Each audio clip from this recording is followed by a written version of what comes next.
All right. Well, good afternoon, good morning, good evening, wherever you are as you are watching this. I look forward to working with you over these next 15 weeks and exploring a marvelous history, the history of African Americans.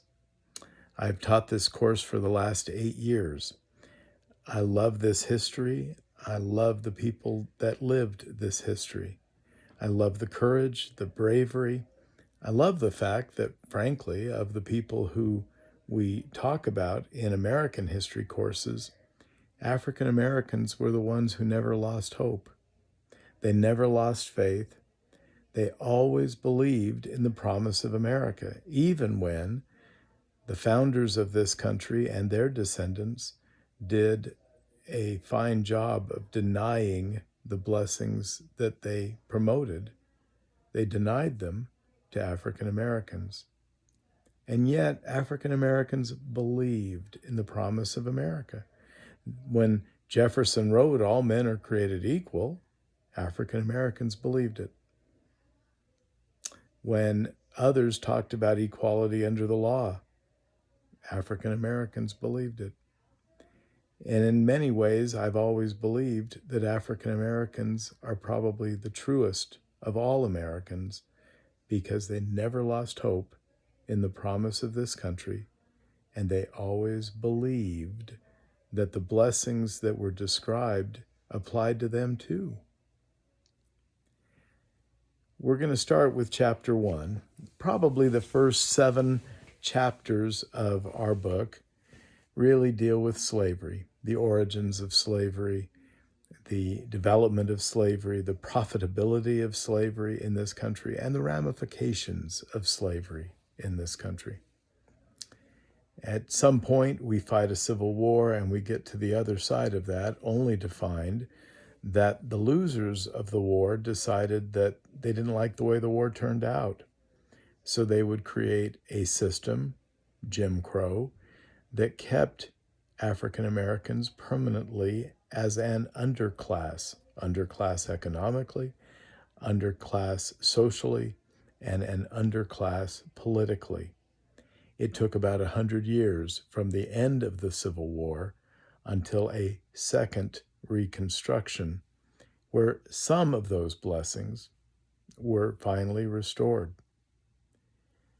But we're still not there yet, as the events of this year and the events of many of the last several years have painfully and poignantly pointed out to us all. I approach this subject with great care. I approach this subject with great love. I hope that the fact that I'm teaching this does not or is not in any way viewed as an insult or disrespect to anyone in the class or to the people whose history we are recounting. What I can do for you is I can teach the history. But what I'm going to ask all of you to do is help me to understand what that history means. What's it like to be you in America in 2020? I'd love to learn. And I believe you can teach me that while I teach you the history of those who have come before us. We will start with slavery, and we'll take you back, frankly, to the early exploration of the New World. The Portuguese, the Spanish, the Dutch, all of whom, trying to find rapid ways to get trade from Asia and from India, felt that the only way they could do it was to start inching around the coast of Africa, going around the Cape of Good Hope, coming around and up towards India. Well, as they did that, of course, they came in contact with the various tribes, the various civilizations that existed there. As they came in contact, they set up trading posts. They needed supplies, they needed food. They also coveted African gold. And they had some things that were of value to African tribal chiefs. They had the Portuguese, the Dutch, the Spanish, had this new thing called guns and this new thing called gunpowder. And in return, tribal chiefs often traded their own people to obtain guns, gunpowder, salt, and other commodities.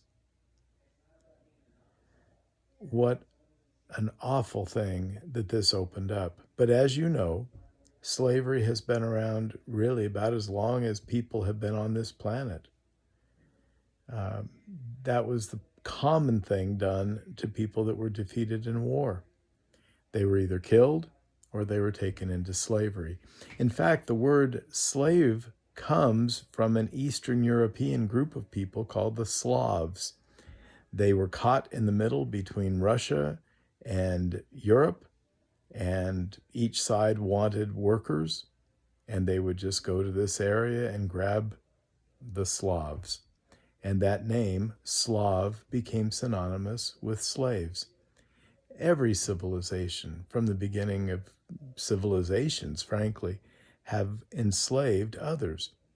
Biblically, the children of Israel were slaves to the Egyptians, and, of course, in times later, to the Assyrians and the Babylonians and so many others.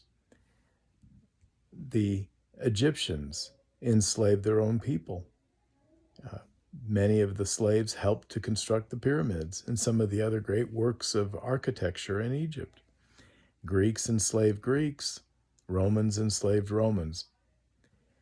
But by the time that we get to about the 1400s in Europe, slavery generally is dying out. Well, it was.